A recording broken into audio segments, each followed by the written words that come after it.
রান্নাঘরে চলে এসেছি, ঠাকুমার রান্নাঘরে। আজকে রান্না করব। দেখুন এখানে নিয়েছি ছোলার ডাল 3-4 বের ধুয়ে নিয়েছি ভালো করে। এখানে কাটা লেগেছি একটা ডাঁটা, আর এইখানে নিয়েছি কুমড়োর শাক।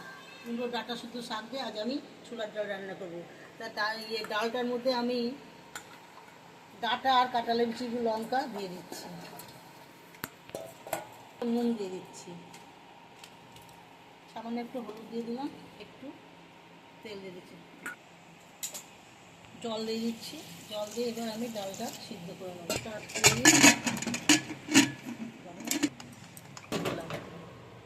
প্রেসার কুকার আটকে বসিয়ে দিলাম ডালটা সিদ্ধ হওয়ার জন্য।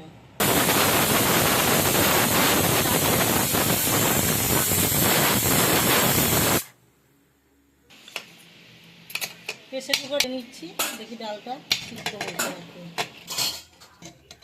ফুটছে, ডালটা দিয়ে দিচ্ছি, ডালের ভিতর। বন্ধুরা, আপনারা আগাগোড়া রান্নাটা দেখবেন, এইভাবে রান্না করে খেলে খুবই ভালো লাগবে।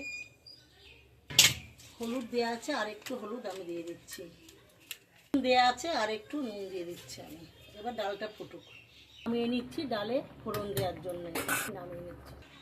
কড়াই গরম হয়ে গেছে, কড়াইতে আমি ডাল তেলে দেওয়ার জন্য তেল দিচ্ছি।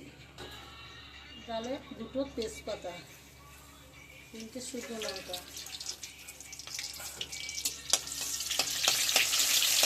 আর ফোড়ন দিয়ে দিলাম 1 চামচে।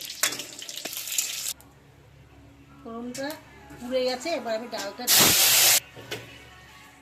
1 চামচে চিনি দিয়ে দিচ্ছি।